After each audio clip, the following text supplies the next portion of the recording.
नमस्कार। Dholera smart city के लिए कल का दिन बेहद ही महत्वपूर्ण था।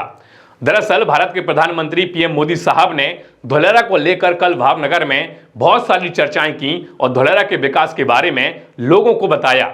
अब आप समझिए कि खुद भारत के प्रधानमंत्री धुलेरा के बारे में बात कर रहे हैं, खुद भारत के प्रधानमंत्री धुलेरा के विकास के बारे में बता रहे हैं, धुलेरा के अंदर जो कंपनीज आई हैं उनके बारे में चर्चा कर रहे हैं। तो वो लोग जो बोलते हैं कि पीएम मोदी ने धुलेरा के लिए क्या किया, बोलते हैं कि अभी तक धुलेरा में कुछ नहीं हो पाया, जो कहते हुए नजर आ रहे हैं कि जो वेदांता और फॉक्सकॉन कंपनी है वो धुलेरा में नहीं आएगी। तो मुझे लग रहा है कि भारत के प्रधानमंत्री ने ही उनको दो टूक जवाब दे दिया और जो मैं प्रेडिक्शन शुरू से करते आ रहा हूं वो प्रेडिक्शन भी कहीं ना कहीं अब सही होते हुए नजर आ रहे हैं। तो पहले आप पीएम मोदी साहब का यह वीडियो देखिए, उसके बाद हम आगे की चर्चा करते हैं। कारण बिजनेस के नए अवसर यहां बन रहे हैं, उद्योग धंधे फल फूल रहे हैं।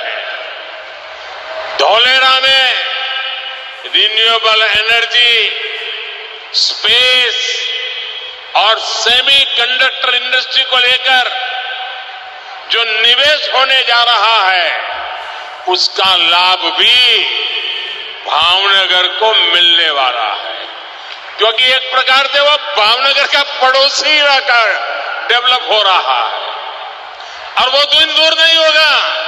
अहमदाबाद से धुलेरा, भावनगर, पूरा क्षेत्र विकास की नई नई ऊंचाइयों को प्राप्त करने वाला है।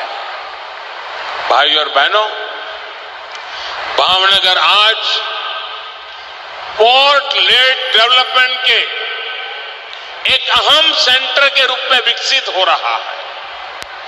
इस पोर्ट की देश भर के अलग अलग औद्योगिक क्षेत्रों के साथ मल्टी मॉडल कनेक्टिविटी सुनिश्चित होगी। मालगाड़ियों के लिए अलग से जो ट्रैक बिछाया जा रहा है उससे भी ये पोर्ट जुड़ेगा और दूसरे हाईवे, रेलवे नेटवर्क से भी बेहतर कनेक्टिविटी होगी। पीएम गति शक्ति नेशनल मास्टर प्लान। देखा आपने कैसे पीएम मोदी साहब बता रहे हैं कि अहमदाबाद से धुलेरा तक जो आने वाला समय है वो इस एरिया का है। आने वाले समय में अहमदाबाद से धुलेरा तक का एरिया विकास की ऊंचाइयों को छुएगा। वो साफ साफ बता रहे हैं कि आने वाले समय में जो इन्वेस्टमेंट आ रहा है, जो धुलेरा के अंदर इन्वेस्टमेंट आ रहा है, धुलेरा को एक बहुत ज्यादा डेवलप्ड शहर बनाएगा। और भावनगर में एक सीएनजी पोर्ट बन रहा है, दुनिया का पहला सीएनजी पोर्ट बन रहा है, उससे भी धुलेरा स्मार्ट सिटी को बहुत ज्यादा फायदे होने वाले हैं। अब ये वो बातें कही हैं पीएम मोदी साहब ने जिसको लोग सुनने का इंतजार कर रहे थे, जिसके बारे में लोग जानना चाह रहे थे कि आखिरकार धुलेरा में हो क्या रहा है। खुद पीएम मोदी साहब ने इन बातों पर मोहर लगा दी है और अब मुझे लग रहा है कि इससे ज्यादा पॉजिटिव रीजन धुलेरा में आने वाले समय को लेकर हो ही नहीं सकते। अब साफ है कि भाई धुलेरा जो है वो आने वाले समय में और तेजी से ग्रो करेगा। अब आप समझिए कि पीएम मोदी साहब के इस भाषण से बहुत ज्यादा पॉजिटिविटी बढ़ने वाली है। जो लोग नेगेटिव होकर बैठे थे, जो लोग सोच रहे थे कि पीएम मोदी साहब ने क्या किया धुलेरा के लिए, पीएम मोदी साहब ने खुद आकर बता दिया कि वो क्या किए हैं और आगे क्या करने वाले हैं। अब आप समझिए कि जो लोग धुलेरा में इन्वेस्टमेंट करने की सोच रहे हैं, मुझे लग रहा है कि इससे बेहतर समय उनके लिए नहीं है, क्योंकि पीएम मोदी साहब ने अपने कार्यों पर खुद मोहर लगा दी है और खुद बताया है कि जो धुलेरा के अंदर इन्वेस्टमेंट आ रहे हैं, चाहे वो रिन्यूएबल एनर्जी के हों, चाहे फिर वो सेमीकंडक्टर के हों, आने वाले समय में ये जो इन्वेस्टमेंट हैं ये धुलेरा में एक नई जान डाल देंगे। तो इससे बेहतरीन मौका और इससे बड़ा कारण अब हमारे पास नहीं हो सकता।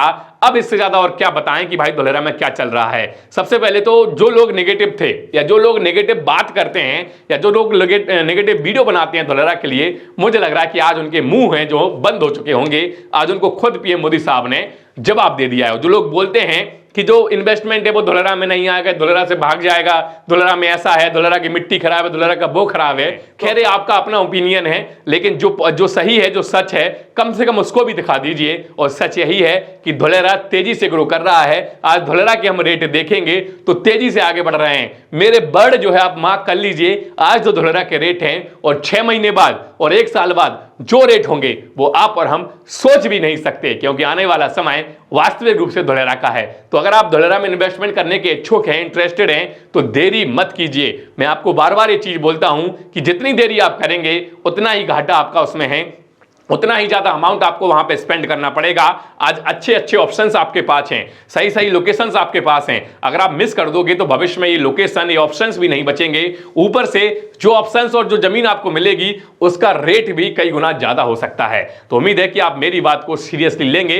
हाँ, अगर आपके मन में कोई डाउट है, कोई क्वेरी है, कुछ आप पूछना चाहते हैं तो उसको लेकर आप हमसे व्हाट्सएप पर जो सकते हैं, नीचे हमारा नंबर आ रहा है, आप हमें कॉल करिए, व्हाट्सएप पे मैसेज करिए, हम आपको सारी detail on the call on the WhatsApp दे देंगे। अब देखिए, एयरपोर्ट भी बन रहा है और एक्सप्रेस वे भी बन रहा है, धुलेरा में इन्वेस्टमेंट भी आ रहे हैं। अब इससे बड़ा कारण और क्या चाहिए भाई? अब आप क्या सोच रहे हैं कि जब पूरा धुलेरा बन जाए तब हम इन्वेस्टमेंट करें? तो भाई, जैसा मुंबई में अभी हम इन्वेस्टमेंट नहीं कर सकते, वैसे ही आने वाले समय में धुलेरा भी हमारे बस का नहीं रहेगा। 20-50 साल पहले का मुंबई देखेंगे तो वहां पर चंद रुपयों में लैंड मिल जाती थी, चंद रुपयों में आपको प्लॉट या कुछ भी मिल जाता था। लेकिन आज वहां पर जितनी कीमत पहले थी उतने का तो रेंट भी नहीं है मुंबई के अंदर। तो एग्जांपल मैं इसलिए दे रहा हूं ताकि आप लोग समझ सकें कि भाई धुलेरा की वैल्यू अगर समय पे कर ली तो शायद आपको धुलेरा भविष्य बना कर दे सकता है, लेकिन समय पे अगर वैल्यू नहीं करी तो फिर आप भविष्य में रिग्रेट ही करोगे, बाद में आपके पास कोई ऑप्शंस नहीं बचेंगे। चलिए, मेरा काम था आपको एक सही एडवाइस देना, उम्मीद है आप मेरी एडवाइस मानेंगे। इन्वेस्टमेंट अगर कर रहे हैं तो सारे डॉक्यूमेंट वेरीफाई कीजिए, रेरा देखकर ही इन्वेस्टमेंट कीजिए, क्योंकि रेरा